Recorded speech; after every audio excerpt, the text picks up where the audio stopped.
આણંદના ચિટોડિયા સ્થિત જિલ્લા ન્યાયાલય ખાતે આણંદ ડિસ્ટ્રિક્ટ બાર એસોસિએશનની 9 બેઠકોની ચૂંટણી માટે 19 ડિસેમ્બરે શુક્રવારના રોજ સવારે 9 વાગ્યાથી મતદાનનો પ્રારંભ થતા વકીલો મતદાન કરવા ઉમટી પડ્યા હતા।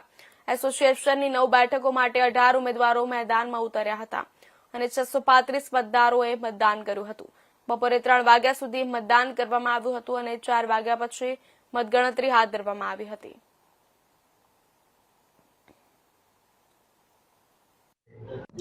આણંદ ડિસ્ટ્રિક્ટ બાર એસોસિએશન આણંદની સને 2026ના વર્ષના હોદ્દેદારોની ચૂંટણી આજરોજ યોજાઈ રહી છે, જેમાં પ્રમુખ, ઉપપ્રમુખ, સેક્રેટરી, જોઈન્ટ સેક્રેટરી, ખજાનચી, 3 કારોબારી મેમ્બર, 1 મહિલા પ્રતિનિધિ અને 2 એક્ઝિક્યુટિવ મેમ્બર તરીકેની નિમણૂક થવાની જઈ રહી છે, જે માટે મતદાન ચાલુ છે। સાહેબ, કેટલા મતદારો છે ટોટલ 635 મતદારો છે।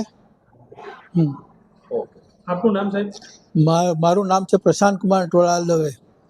હું છેલ્લા 35 વર્ષથી પણ ઇલેક્શન ઓફિસર તરીકે આણંદ ડિસ્ટ્રિક્ટ બાર એસોસિએશનમાં સેવા આપી રહ્યો છું।